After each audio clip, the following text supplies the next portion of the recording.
네, 이번에는요, 국제 운송과 통관에 대해서 보도록 하죠. 자, 이 부분에서 자주 출제되는 내용은 이것과 같습니다. 자, 해상 운송에 관련된 내용이 주로 출제가 많이 되고 있습니다. 자, 해상 운송, 항공 운송, 복합 운송 이렇게 있는데요.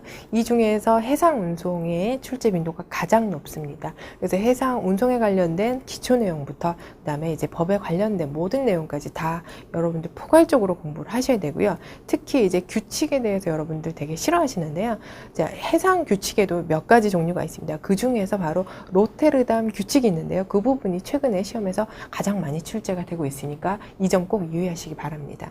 네, 그리고 항공운송장, 네, 그리고 항공운송에 관련된 나오고 있고요. 항공운송 개념은 사실 많이 나오진 않고요. 항공운송에 이제 주체들이 있어요. 네, 대리점 그리고 포워더 구분하는 것이 있고요. 네, 그 다음에 이제 운송장과 이제 UCP와의 관계에 대해서 공부하셔야 되겠습니다. 그리고 추가적으로 하나 더 하신다면 항공 운송 관련한 이제 중거법도 네, 보셔야 된다. 네, 하지만 해상에 비해서 조금 그 중요도는 조금 떨어진다라고 말씀드릴 수 있고요.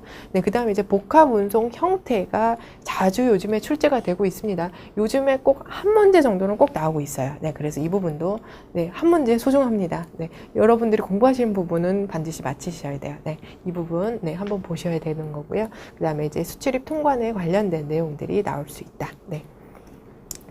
자, 그러면 이제 한번 예시 문제 좀 보도록 할게요. 자, 이것은 이제 국제 복합 운송의 여러 형태를 옳게 연결한 것은 무엇이냐 이제 그렇게 묻는 문제입니다. 자, 일단 내용이 되게 많아서 되게 어려울 것 같지만 네, 공부를 하신 분은 이제 쉽게 푸실 수 있다라는 거, 그죠? A 한번 보도록 할게요.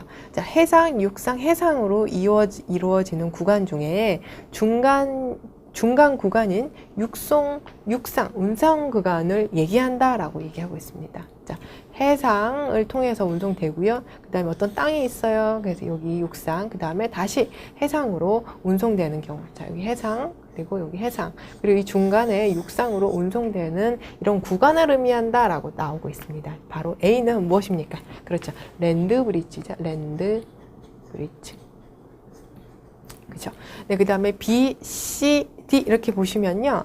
비슷한 내용이에요. 그죠? 이거 딱 보면, 아, 이거 그거구나 라고 딱 아실 수 있을 거예요. 그죠?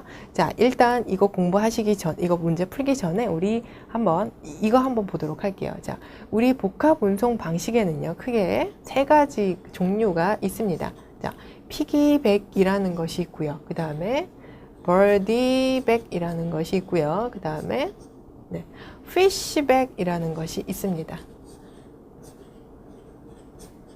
네, 자, 피기백, 버디백, 피쉬백 이것은 이제 복합 운송의 종류고요. 아주 대표적으로 많이 사용되는 것인데 얘네 기본은 다 무엇이다? 그렇죠.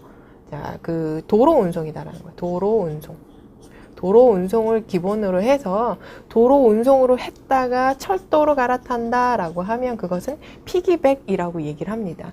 네, 그리고 이제 도로 운송을 하다가 이제 만약에 비행기로 갈아탄다라고 했어요. 네. 그럴 수도 있죠. 도로 운송하다가 이제 공항으로 가야 되기 때문에 비행기 운송하는 경우도 있고요.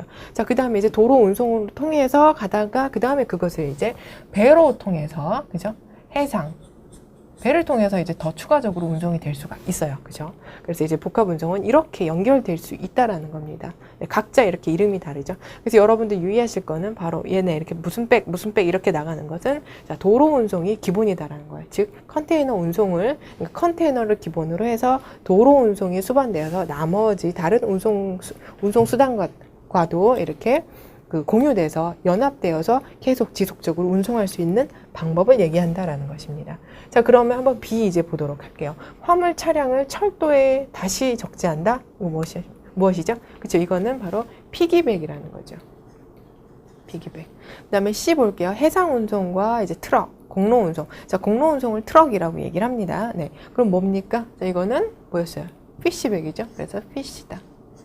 그 다음에 D 볼게요. 얘는 항공과 공로다. 그러면 얘는 버디다. 이렇게 하면 되죠. 네. 그래서 이렇게 쉽게 푸실 수 있어요. 이건 기본 개념만 알면 여러분들 쉽게 푸실 수 있는 문제다. 네. 근데 자꾸 나온다. 이런 건 이제 그냥 주는 문제다. 서비스 문제. 그죠? 그래서 이런 거 꼭 맞춰주셔야 됩니다. 그래서 결과적으로 이 문제의 답은 여러분들 4번으로 고르시면 된다라는 것입니다. 그죠? 아주 중요한 문제고 아주 좋은 문제고 자주 출제되는 문제였습니다. 자, 그 다음 이것도 역시 중요하네요. 자, 로테르담 규칙의 적용 범위에 관한 설명 중 틀린 것 고르시면 됩니다. 자, 해상 운송에 관련돼서요, 여러 가지 규칙이 많이 나오는데요. 대표적으로 이렇게 4개가 있는데요. 그 중에 가장 최근 규칙이 바로 로테르담 규칙입니다. 2008년, 2009년부터 이제 발효가 시작되었습니다. 가장 최근 법이다. 그래서 문제가 많이 나오고 있습니다. 여기에 관련돼서 이제 틀린 건 여러분들이 고르시면 되는 거고요. 자, 손해 발생 구간이 해상 구간인 경우 로테르담이 적용될 수 있다. 네, 맞습니다. 해상 구간이 있는 경우 로테르담 규칙이 적용될 수 있습니다. 네, 제가 처음에 말씀드렸다시피 로테르담은 해상 규칙에서 사용될 수 있는 규칙이고요. 그리고 하나 더 추가적으로 말씀드리자면 복합 운송에서도 적용이 됩니다. 복합 운송에서 적용이 되는데 단 제한사항이 있습니다. 그 복합 운송이 반드시 해상 운송 구간을 포함하고 있어야 됩니다. 네, 그래서 다시 정리해서 드리면 복합 운송이긴 한데 해상 운송 구간을 가지고 있는 복합 운송인 경우에 로테르담 규칙이 적용될 수 있다라고 정리해 드릴 수 있겠어요. 자, 그러면 1번 맞죠? 해상 구간인 경우에 로테르담 규칙이 적용될 수 있다. 맞습니다. 그 다음 2번 볼게요.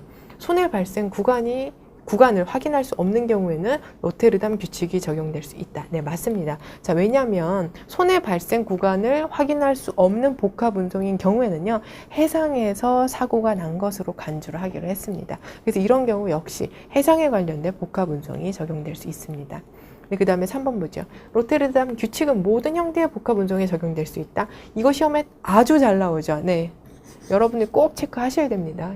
물론 여러분들 그 이론서에서도 나오지만 로테르담 규칙은요, 복합 운송에 되긴 하지만 해상이 포함되어 있는 복합 운송이다. 그쵸? 그래서 모든 형태 이렇게 나오면 안 되고요. 해상이 포함되어 있는 형태의 복합 운송으로 고치셔야 되는 게 정확합니다. 그래서 3번이 틀린 답이 되겠습니다. 네, 그 다음 4번 볼게요. 운송계약 당사자는 로테르담 규칙의 적용 구간을 해상 운송 구간으로 한정할 수 있다라고 나오는데요. 해상 구간으로 한정할 수 있습니다. 네, 그러면 이제 다른 구간은 어떻게 한다? 항공이나 철도 막 이런 구간은 그러면 그 철도나 항공에 관련된 규칙을 적용하시면 되고요. 자, 이런 경우에는 네, 이렇게 그 복합 운송 중에 해상 구간에만 적용할 수, 그러니까 로테르담은요, 그 해상 운송에만 따로 적용할 수 있다라는 특징이 있습니다. 네, 그러면 다른 구간은 다른 규칙을 적용하면 된다라는 것입니다. 그래서 4번 역시 맞는 보기가 되겠습니다. 자, 하나만 좀 더 보도록 할게요. 자, UCP 600이 적용되는 경우 다음 중 수익자가 은행에 제시하는 항공운송 서류에 관한 내용으로 틀린 것 고르시면 되겠습니다. 자, 이 문제는 그럼 이제 결제 부분의 내용과 그리고 이제 운송에 관련된 모든 두 가지 내용이 결합되어 있는 문제라고 보시면 되겠죠. 자, 틀린 것 좀 보도록 할게요. 자, 1번 보시면 항공운송 서류는 운송인이나 그 기명 대리인에 의해서 서명이 되어야 됩니다. 네, 맞습니다. 네, 그 다음 2번 볼게요. 항공운송 서류에는 네, 수취되었다고 표시되면 되고요. 반드시 그것을 본선에 적재되었다고, 항공기에 적재되었다고 표시할 필요는 없다. 네, 주의하십시오. 맞습니다. 굳이 따로 온보드 되었다라고 따로 표시할 필요는 없습니다. 네, 그 다음에 3번 볼게요. 항공운송 서류는 신용장에 명시된 신용장에서 기재한 출발 공항과 그 다음에 도착 공항을 반드시 표시를 해야 됩니다. 다른 공항 표시한다? 그럼 안 됩니다. 네, 그 다음 4번 볼게요. 신용장에서 원본 전통, 즉 그 항공운송 서류 모두 다 은행으로 제출하라고 하더라도 항공운송 서류는요, 자, 송하인용, 즉 쉬퍼용 있죠, 보내는 사람용 하나만 송하인이 받을 수 있습니다. 그래서 아무리 3장이 발행되었다 하더라도 이 3장을 다 은행에 제출할 수가 없는 것이고요.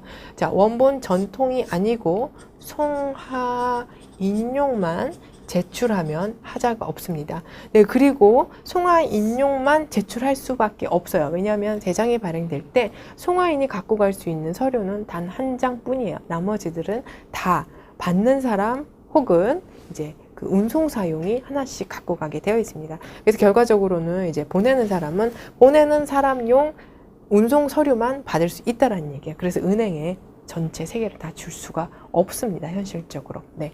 자, 이렇게 해서 이번 시간 운송 서류와 통관에 대해서 이제 제가 핵심 경향 부분을 이제 말씀드렸습니다. 네.